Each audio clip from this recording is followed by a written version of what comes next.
सुधा सिन्धोर्मध्ये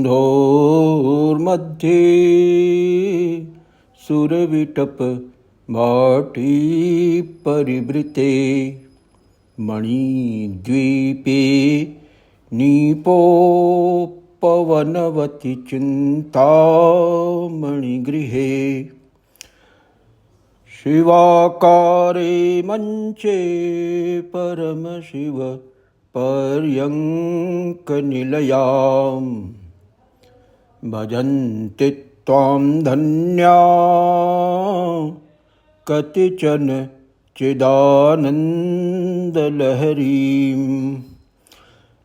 महीं मूलाधारे कमपि मणिपुरे हुतवहं हितं स्वाधिष्ठाने हृदि मरुत आकाशमुपरि मनोऽपि भ्रूमध्ये सकलमपि भेत्वाकुलपथं सहस्रारे पद्मे सहरहसि पत्या विहरसे सुधाधारासारैश्चरणयुगलान्तर्विगलितैः प्रपञ्चं सिञ्चन्ति पुनरपि रसाम्नाय महसः अवाप्य स्वां भूमिं भुजगनिभमध्योष्टबलयां स्वमात्मानं कृत्वा स्वपितिकुलकुण्डे कुहरिणी। ओम नमः श्री गुरुवे शिवाय। ओम नमः श्री परदेवतायै। हरि ओम। So friends, Vande Mataram. अथ अतः शक्ति जिज्ञासा। महामनीषी, प्रातस्मरणीय, अनंत श्री विभूषित, सर्वभूत हृदय सम्राट, धर्म सम्राट स्वामी श्री करपात्री जी महाराज के चरण कमलों में निवेदित करते हुए हमें हर्ष और गौरव की मिश्रित अनुभूति हो रही है। और इसी के साथ हम उनके स्वात्म स्वरूप ब्रह्मचारी श्री महेश चैतन्य जी का भी स्मरण करना नहीं भूल सकते हैं, जिनके अनुग्रह से ऐसे महत्वपूर्ण बिंदु पर परिचर्चा का अवसर उपलब्ध हुआ है। तो चर्चा को शुरू करें इसके पहले थोड़ा सा रिवाइंड कर लेते हैं कि पिछले कड़ी में हम लोगों ने क्या चर्चा किया था। हम लोगों की चर्चा कुंडलिनी योग के ऊपर चल रही थी और उसको हमने गायत्री मंत्र और पंचदशी मंत्र, पंचदशी षोडशी महाषोडशी के परिप्रेक्ष्य में, माने कुंडलिनी, गायत्री और पंचदशी के क्रम में हमने देखा कि सब में एक ही बात अंतर्निहित है कि बिंदु से नाद आ रहा है, नाद से जो है कला प्रकट हो रही है और उन कलाओं से ही पूरे शरीर का और सृष्टि का निर्माण हो रहा है। तो वही आद्याशक्ति, पराशक्ति, भगवती पराम्बा है जो नाद स्वरूपा होके हर जगह प्रवाहमान है और वही कलात्म रूप से एक तरफ वस्तु रूपता को प्राप्त होती हैं, दूसरी तरफ उसमें अनुप्रविष्ट होकर के उसका निगमन नियंत्रण भी करती हैं। मूल रूप में ये स्मरण रखने की बात है। अब उसके बाद इसी बात को एक बड़े ही सुंदर ढंग से कहा गया कि श्रुतिकंठ जी ने अमावस्या त्रिंशिका में इसका उल्लेख किया। योऽसौ परापरः शान्तः शिवः सर्वगतो महान्, योऽसौ परापरः शान्तः शिवः सर्वगतो महान्, तस्यास्ति सहजा शक्तिः सर्वशक्तिमयी परा, तस्यास्ति सहजा शक्तिः सर्वशक्तिमयी परा, इच्छा ज्ञान क्रियात्वेन, इच्छा ज्ञान क्रियात्वेन सैवेका बहुधा स्थिता। वही भगवती जो है ना, वो नाना रूपों में अपने आप को प्रकट करती है। डिफरेंट मोड्स ऑफ मैनिफेस्टेशन, जितने भी पॉसिबल मोड्स ऑफ मैनिफेस्टेशन हैं, सब उस भगवती के ही विभिन्न प्रकार हैं। इसके अलावा और कुछ भी नहीं है। तो अभिनव गुप्त ने स्तुति किया था ना कि तव च का किल नस्तुतिरंबिके सकल शब्दमयी किल ते तनुः निखिल मूर्तिषु मे भवदन्ययो मनसि जासु वहि प्रसरासु च इति विचिन्त्य शिवे समिता शिवे जगत जात मयत्न वशादिदं स्तुति जपार्चन चिंतन वर्जिता। स्तुति जपार्चन चिंतन वर्जिता न खलु काचन काल कलास्ति में विद्या समस्तास्तव देवी भेदा स्त्रियः समस्ता सकला जगत्सु त्वयैकया पूरितमम्बमेतत् का ते स्तुति स्तव्य परा परोक्ति। तो ये भगवती का ही रूप है। वो सप्तशती में वर्णन आता है ना कि जब वो अपने अंश से तमाम शक्तियों को प्रकट करके दानव के साथ युद्ध के लिए प्रवृत्त होती हैं, तो वो ललकारता है कि अकेले अकेले युद्ध करके जीतो तब तुमको जो है समझें। तो उन्होंने कहा ना कि एकैवाहं जगत्यत्र द्वितीया का ममापरा पश्यैता दुष्ट मय्येव विशन्त्यो मत विभूतयः। एकैवासी तदाम्बिका, और फिर सारी शक्तियों को अपने में समेट के और फिर अल्टीमेट सिंगुलैरिटी के रूप में एकाकी भाव में स्थित हो जाती हैं। ये भगवती की सृष्टि के निवेश और उन्मेष की प्रक्रिया के दौरान क्या होता है कि एक से नानात्व को सृष्ट करती हैं और फिर नानात्व को समेट के एक में स्थित हो जाती हैं। तो इसी बात को मातृकाओं के परिप्रेक्ष्य में हमने स्पष्ट करने की कोशिश किया कि इन मातृका मंडल की सहायता से ही भगवती अपने आप को अनेक रूपों में व्यक्त करती हैं, और जब संहृति का काल समुपस्थित होता है तो फिर उन मातृका मंडल को नाद में और नाद को बिंदु में समेट करके एकैवासी तदाम्बिका। तो ये चीज़ होती है। यही चीज़ जो है अभी जो इस कड़ी के प्रारंभ में मैंने जो स्तुति किया था वहाँ पर भी आता है। आदि भगवत्पाद आदि शंकराचार्य ने सौंदर्य लहरी में बड़ा ही सुंदर वर्णन किया है। सुधा सिंधोर मध्य सुरविटप बाटी परिवृते। सुरविटप बाटी है, मैंने वहाँ पे कल्पना करना है, जो भी कल्पना की तुरंत हो जाएगा। तो भगवती चूंकि सुरविटप बाटी में ही निवास करती हैं, तो जो भी कल्पना करेंगी वो सब का सब जो है वो वस्तु रूपता में परिणत हो जाएगा। सुरविटप बाटी परिवृते, और सुधा सिंधु माने जीवनी शक्ति है, वस्तु रूपता में परिणत करके उसमें जीवनी शक्ति का संचार कर दिया। 15 कलाओं के माध्यम से वस्तु बनी और 16वीं कला डाल के उसमें चेतना समाविष्ट कर दी। इतनी सी कहानी है सब मिला जुला के।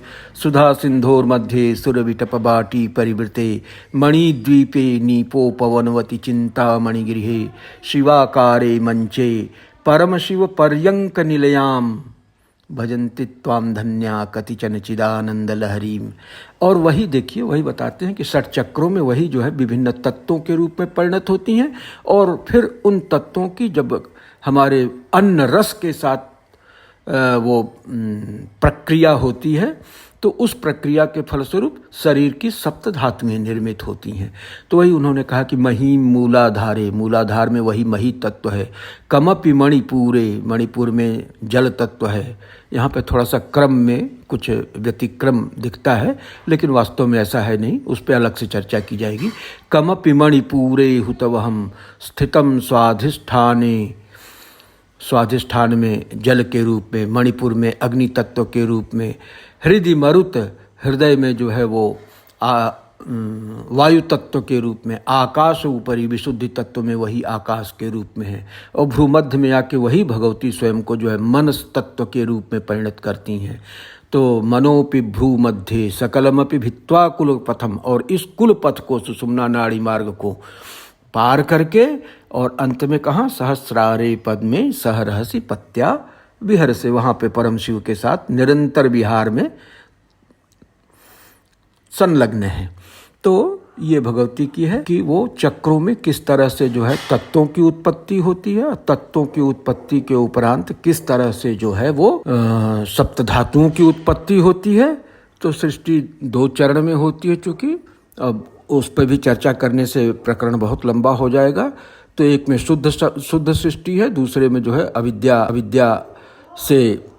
अविद्या के प्रभाव में जो सृष्टि होती है। तो द्वितीय चरण की सृष्टि में सप्त धातुओं की रचना होती है, प्रथम चरण की सृष्टि में जो है वो तत्वों की संरचना। एक सांभवी सृष्टि है, दूसरी वैष्णवी सृष्टि है, और ब्राह्मी सृष्टि उसको कह लीजिए। तो इस तरह से जो है वो क्रम चलता है। तो कहने का तात्पर्य यह है कि मूल रूप से वही भगवती मातृका मंडल की सहायता से पूरे जगत नानात्व में जो है अपने आप को व्यक्त करती है। और अच्छा, बहुत गंभीर दार्शनिक व्याख्या से बढ़िया है ना कि हम लोग थोड़ा सा भगवती की आइकोनोग्राफी को समझने का प्रयास करें। ये आइकोनोग्राफी बड़ा समझने में भी आसान होता है, और इसमें सारे वो तत्व निहित हैं। जितना भी दर्शन है ना शक्ति परंपरा में, वो सब का सब हमारी भगवती के आइकोनोग्राफी में ही जो है वो निहित है। तो ये बड़ा इंटरेस्टिंग रहेगा कि हम लोग और चर्चा में आगे बढ़ने की बजाय, दार्शनिक विश्लेषण करने की बजाय जो है वो इसकी आइकोनोग्राफी को समझने का प्रयास करें। आइकोनोग्राफी क्या है? देखिए, भगवती का स्वरूप किस तरह से बताया गया। पहली चीज ये है कि सुधा सिंधोर मध्य, सुधा के सिंधु के मध्य में सूर्य बिटप बाटी है, सूर्य बिटप बाटी परिवृत, उसमें मणियों का एक द्वीप है, मणि द्वीपे नीपो पवनवती, वहाँ पर भी कल्प वृक्षों का एक जो है वो सुंदर बाग है। नीपो पवनवती चिंतामणि गृह, चिंतामणि नामक रत्न से उनका जो है वो प्रासाद बना हुआ है। चिंतामणि गृह शिवाकारे मंचे, शिवाकार है उनका मंच भी जो है ना, सदाशिव ही उनके मंच के फलक है। शिवाकारे मंचे परम शिव पर्यक निलयाम भजंती त्वाम धन्या।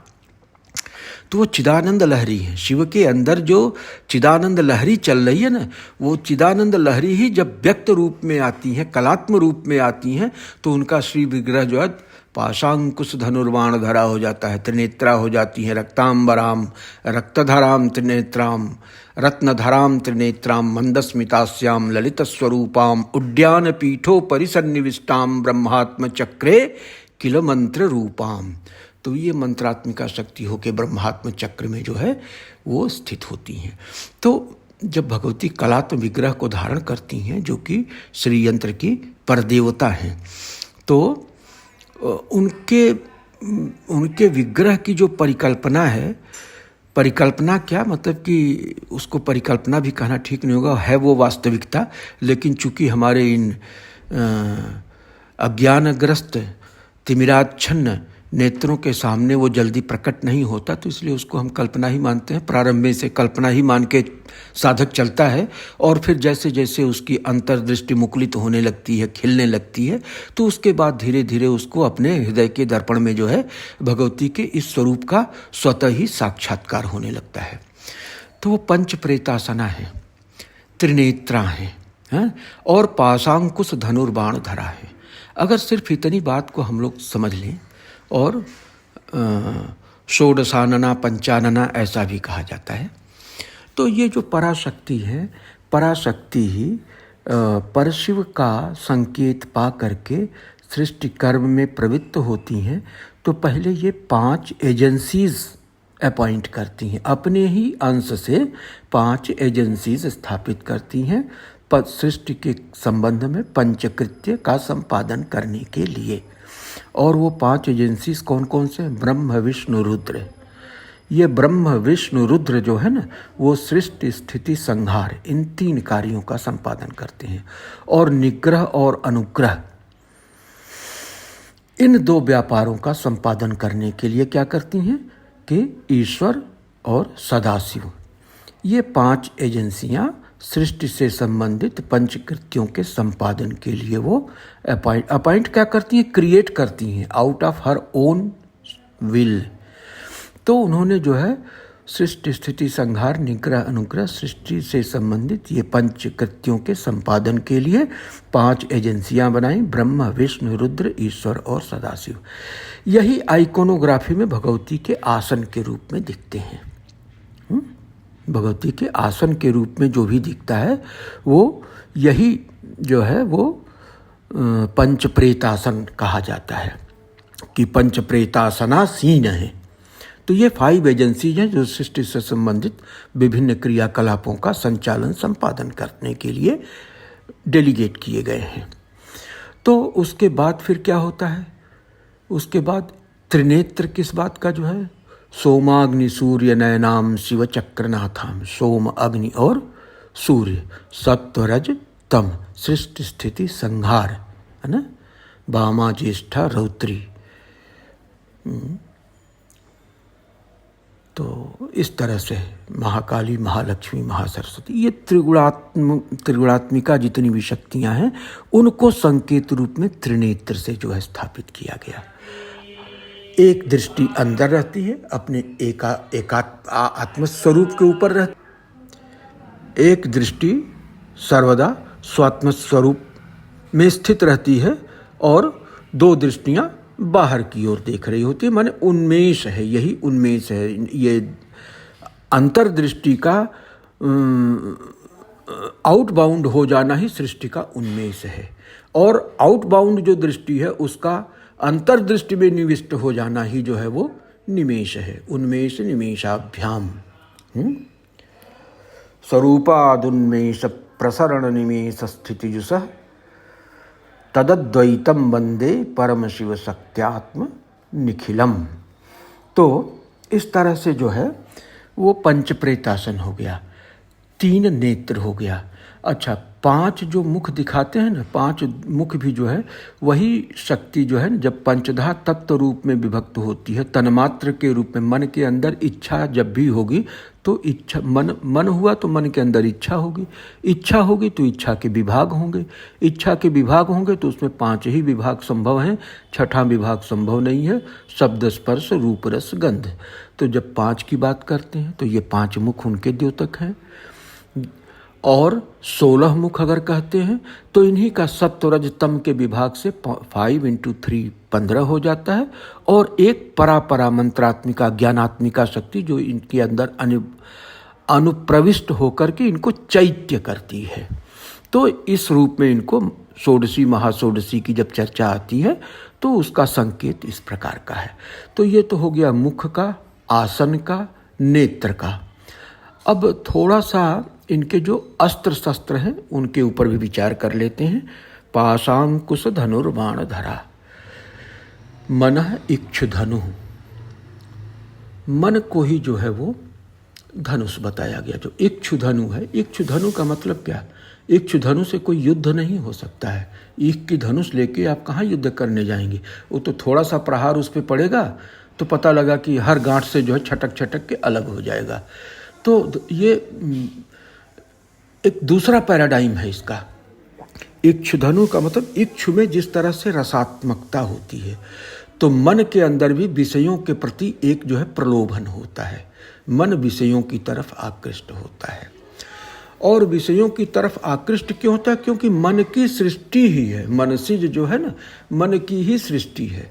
तो मन की सृष्टि ही जो है वो पंचतन मात्राएं हैं। तो जो जिसकी सृष्टि होगी उससे उसका लगाव होगा, उसकी तरफ उसका आकर्षण होगा, उसकी तरफ उसकी सहज रूप से गति होगी।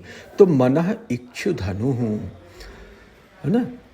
रागो पाशः, ये जो अपनी और अपनी सृष्टि के बीच में एक रागात्मक संबंध हो गया, यही रागात्मक संबंध ही पाश का काम करता। यही सृष्टि से, संसार से जो है मन और सृष्टि में तादात्म्य स्थापित करके व्यक्ति को सृष्टि के साथ, संसार के साथ बांधता है। तो ये रागोपासः, नियमन करने की, नियंत्रण करने की जो प्रवृत्ति है, जो शक्ति है, या इसको द्वेष के रूप में भी कहीं कहीं बताया गया कि द्वेषोंकुशः। तो उसको मन के, जो मन में नकारात्मक भाव भी रहते हैं ना, तो षड्दोष जो रहते हैं, तो उनका भी परिचायक मान सकते हैं, और नियमन करने की जो सामर्थ्य होती है उनका भी परिचायक है। द्वेषोंकुशः और शब्दादि तन्मात्रा पंचपुष्प बाणाः, ये शब्दादि पंचपुष्प बाण हैं तन्मात्र। तो शब्द स्पर्श रूप रस गंध, तो ये मन से ही निकले हुए हैं। इसलिए जब ये वस्तु रूपता को प्राप्त होकर वस्तु में संस्थित हो जाते हैं तो मन अपने अंश को अपने से जोड़ने के लिए लालायित रहता है। तो चूंकि जो समग्र है वो अपने अंश को अपने में फिर से समेटने के लिए लालायित रहता है। तो इसलिए जो है मन से ही जो ये तन्मात्र निकले हैं और तन्मात्र ही वस्तु रूपता को प्राप्त हो रहे हैं, तो उन वस्तु रूपता को समेटने के लिए मन लालायित रहता है। तो इसीलिए शब्दादि तन्मात्रा पंचपुष्प बाणाः, वरना तो युद्ध करने के लिए जो है वो धनुष पुष्पम और भी पुष्प के जो है वो आम्र मंजरी का है, तो उससे कहाँ से धनुष उससे कहाँ से बाण बन सकता है, इक्षु से कहाँ से धनुष बन सकता है। तो ये पूरे सृष्टि प्रक्रिया को चित्रों के माध्यम से, आइकॉन्स के माध्यम से, ये आइकोनोग्राफी बड़ी ही विविड है और बड़ी ही एसोटेरिक है, मीनिंगफुल है। तो इसको समझ लेने के बाद मोटा हमको जो है वो एक संकेत मिल जाता है कि क्या दर्शन है, क्या चिंतन है और क्या प्रक्रिया है। तो इस आइकोनोग्राफी को समझ लेना बहुत ज़रूरी था। तो आज हम जो है यहीं पे रुकते हैं और फिर अगली कड़ी में हम लोग जो है वो आगे की चर्चा पे विचार करेंगे इन्हीं शब्दों के साथ। ओम पूर्णमदः पूर्णमिदं पूर्णात् पूर्णमुदच्यते पूर्णस्य पूर्णमादाय पूर्णमेवावशिष्यते। इन्हीं शब्दों के साथ अपनी वाक्य पुष्पांजलि महामनीषी प्रातस्मरणीय अनंत श्री विभूषित सर्वभूत हृदय सम्राट धर्म सम्राट स्वामी श्री करपात्री जी महाराज के चरण कमलों में अर्पित करते हैं। स्वामी श्री करपात्री जी महाराज समग्र शास्त्र विशारद थे, सभी शास्त्रों में उनकी अबाध गति थी। तो बावजूद उसके वो श्री विद्या के अनंत उपासक थे, अनन्य साधक थे। तो श्री विद्या उनका बहुत ही प्रिय क्षेत्र था और श्री विद्या की परंपरा जो उत्तर भारत में लगभग लुप्त प्राय सी हो गई थी, उसको उन्होंने एक तरह से पुनर्स्थापित किया और इस दिशा में उन्होंने ग्रंथों का प्रणयन किया, इस दिशा में उन्होंने उपासना पद्धति दिया, कर्मकांड दिया और नाना प्रकार के यज्ञों से फिर से उनको पुनर्प्रतिष्ठित किया लोक में, जन में, मानस में। तो शक्ति तत्व पर चर्चा तब तक पूर्ण नहीं हो सकती जब तक कि श्री विद्या की चर्चा न हो उसमें।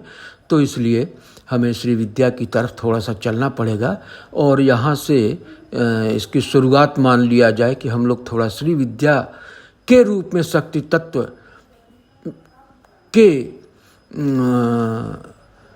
अगाध सागर में थोड़ा सा प्रवेश करने का प्रयत्न करेंगे। और इन्हीं शब्दों के साथ मैं अपनी वाणी को विराम देता हूँ। ओम नमः श्री गुरवे शिवाय। ओम नमः श्री परदेवतायै।